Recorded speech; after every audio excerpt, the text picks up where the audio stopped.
Okay, I'm back to work on the Sherlock Holmes book, and I've decided I think I'm going to make this kind of like a writing journal, like I've made some other ones before. So it's mainly going to be blank pages, and you know, so we'll see. But anyway, I wanted to cover the spine, which I think I showed making that, so it works great. I just need to cover it. So I had this paper, and I hope this is not in the way.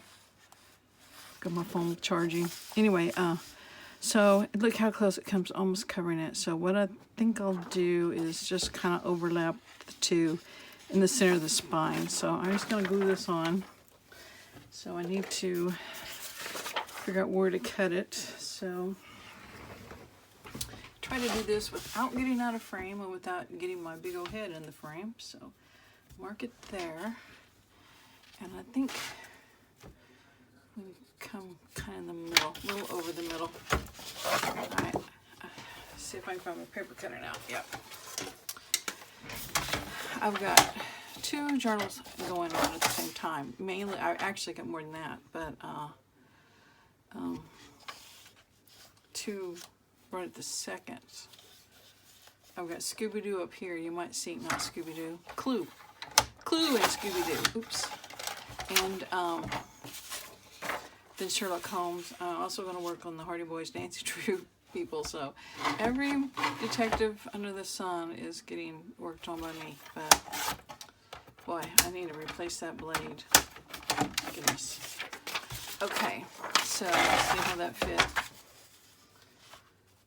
Other than the chewed up spot, we'll put it in the center here, or in the spine. Yep, that's going to work great. And then I'm going to cut another one. There, I'll cut another one, same size.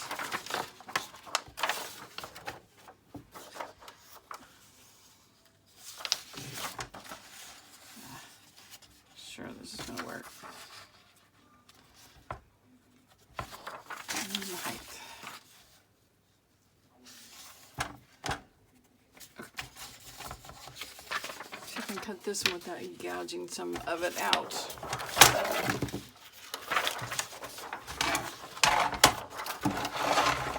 I've got a tripod leg right in the way. I've got to refigure that too. Start. It doesn't like the very end of the paper. I'll just use my scissors on it. My paper cutter's so old, it's hard to find blades for it.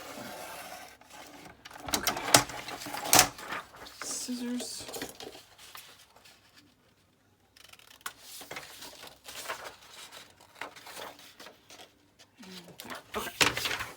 Scraps left over for tags and pockets. Get rid of this. Okay, now. And the other one, which is right here. Make sure they go in the same direction. Okay, that looks old and Sherlock Holmesy. Okay, so now I'm going to attempt to use my Fabri-Tac. Like I said, I got a brand new bottle somewhere. I just don't know where. So,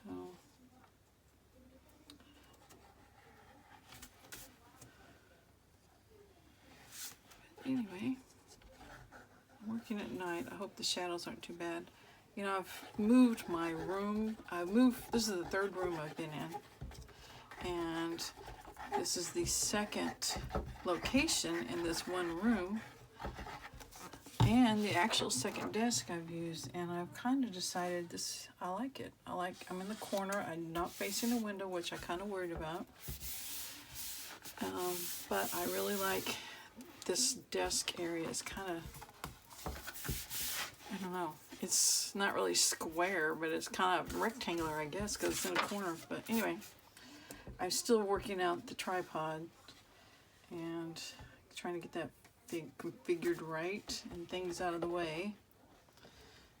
But as long as you can see what I'm doing, and I'm trying to stay, my glass mat kind of tells me where the frame is, but doesn't mean I'm going to remember to stay on it.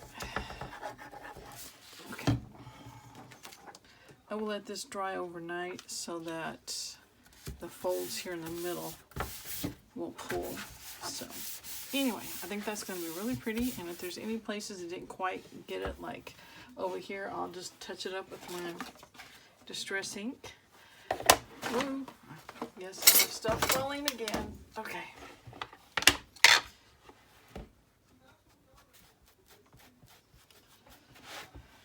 Just kind of makes it even more grungier. I found a Sherlock Holmes kit on Etsy, digital kit. It's just, I've seen it before. It's $16 and I just can't do it. I'm just like, you know, I'm not going to do that many Sherlock Holmes journals. Oops, lid on the glue. So anyway, I'm not sure what's next. Maybe a library pocket. I know what's next. Pages. I'm gotta get the pages going, and I've got papers pulled, too many, so I need to figure out. And I can have only, I want to have 3 signatures, but they can't be really, really thick because I don't have a whole lot of spine space because I use the original spine. Getting a little bit more glue there. Oops, just really messed that up. So anyway, I'm going to start cutting the papers, and I will show you guys tomorrow the papers and this inside cover folded up. So anyway, thanks for watching. I'll talk to you later. Bye. Hi guys, this is Cindy. I'm back with my second attempt to make this video. In the other one, I couldn't keep straight what cardstock was, scrapbook paper, construction paper, or Shakespeare, or Sherlock Holmes. You know, I would like to say it's early in the morning, but it's not really. So anyway, okay, Sherlock Holmes, working on it. I've shown it, and I think the last time I showed it, I was gluing this paper in to cover where I did the spine. One thing I should have done was I didn't crease the paper while it was still wet and kind of work it, so it's kind of got wrinkles, but I think it adds to just the oldness of, or the grunginess of the journal, so it's okay. I just don't want it to split, so as I'm working with it, if I notice it's going to split, I'll just cover that with a little bit of rickrack or some lace or something, so some sort of trim. So anyway, that is ready to sew in signatures, and here are the signatures. I used a paper pack. I should have kept it out, sorry about that, but it's called, I think, Haberdashery, and I got it at Hobby Lobby a year or so ago, and it basically is craft paper with, you know, on the backs, and then the design, some sort of design on the front. And I picked these 3 because a lot of the other ones had to do with, you know, fashion, Parisian fashion with hats and big shoes and all that, but then some of them were more just regular designs. So I really like this one, the generic, oh boy, here I go. We won't even go there. I like that design. And this one I picked because if you've seen the Sherlock Holmes shows, it's got Benedict Cumberbatch in it. This reminds me of the wallpaper that's in his house. And what's funny about that wallpaper, except his looks more like skulls or something mixed in it, but in one of the first episodes, somebody throws something at the wallpaper and makes a big yellow splotch in it, and that splotch has been in every show ever since. So, and then I picked this one because I really like the chairs. I thought they look old, so maybe they're Victorian, and if they're not, then they're close enough. But anyway, I like the chairs, and also can represent, you know, people coming to his office, which was his home, his apartment, and or his flat, excuse me, and would consult with him because he was a consulting detective. So anyway, I got my signatures ready, and the pages are just a variety of some coffee dyed papers and scrapbook papers, some newsprint, and there's some scrapbook paper, ledger paper, just a variety. And I will show those more when I do a flip through, and as I'm working, you'll see them. Okay, come back to this. All right, I have a Big Shot. Got it for Christmas. You know, what do you want for Christmas? Oh, I'll take that right there, that Big Shot. So anyway, that's what I got for Christmas. So I bought some embossing folders, and this is a Tim Holtz one. And it's in another room where I'd show it to you. But at the top of it, there's like 3 different things on it, different designs, and it had the telegram. And I thought, Sherlock Holmes was always getting telegrams because, of course, this is way before cell phones and regular phones as well. So anyway, I thought that was fun. So I just layered it up onto some scrapbook paper to make a pocket. And then I did another one, and it's just going to be, I might layer it on something too, but it will be a like a journaling card or something. So anyway, that. And then this weekend, see, this is Sunday, so it was Saturday. We were in Paris across the river, and just running around, and we saw this sign for a garage sale, and it was in a business, so it was, it wasn't in somebody's house. So I think just listening to conversations around, people talking, I think, a lady had died, and then I think her husband had died not too long before her. So I'm thinking they had like a little antique junk shop. Anyway, lots of stuff there. I got I got a couple of books, and then when I was checking out, there was this tub, a big tub. You can't see my hands, but a big tub, like 3 feet by 2 feet, and half full of music. And I said, how much for that tub of music? And she said, $6. I said, well, I'm not sure. So she said, how about $5? So I bought it for $5, and it had like 1.5 feet of music. And it also had an old Life magazine in it that had some article in there about magazine. I think it was from the 58, I think it was. And a couple of old music magazines. I'll show you those in a minute. But anyway, this is one of the pages, and a lot of them are in this condition. When I was going through them, I set the first few aside because like 1929, 1933, and then I realized just about everything in there was that old. If it wasn't then, it was like 50s. So, and you can tell it was music that this person had played, plus there was also stuff in there, like this person was a music teacher, or piano teacher. So, or instructor, I'm not sure what the correct word is.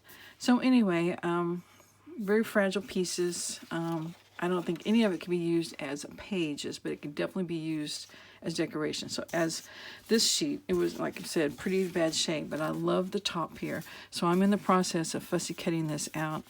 And it's going to be a little big, so I may have to trim inside this green. And I wanted it on a page as a belly band, but it's not going to fit, so I think I'm going to put it here in the back. Can you see that? Yeah. As a tuck, maybe. So I will cut it out, and then I'll put something to reinforce it on the back. So anyway, that's fun. But let me show you real quick the rest, some of this other music from this tub. Here are, there's a lot of loose pages like this. And a lot of them are torn, but that's fine. We love torn. But there was a magazine, a couple of magazines, the Lewd Music Magazine. This was 1938. There was one that's still intact. This one, obviously you can tell it's not. So the one that's intact, I thought I might put on my Etsy and see if anyone wanted it. But this one, it's too fragile. I don't think so. But on this one, which doesn't have a cover, I was flipping through and looking at it just to see what's here. And it's just different articles on different things about music. And then there's actually music in here. So anyway, then I saw these 2 ads for violin, something about violin. So I thought, I might use that in my Sherlock Holmes book because he definitely played the violin. So I think since this is in pretty fragile shape, I'm just going to go ahead and cut these out and use the originals and not worry about, cutting up this 1935 magazine. That, it makes me stop and think before I do it. But anyway, that's what I have so far. I think that was it. Anyway, got piles around me like normal, and I'm going to get busy and finish cutting this out, and I will talk to you guys later. Bye.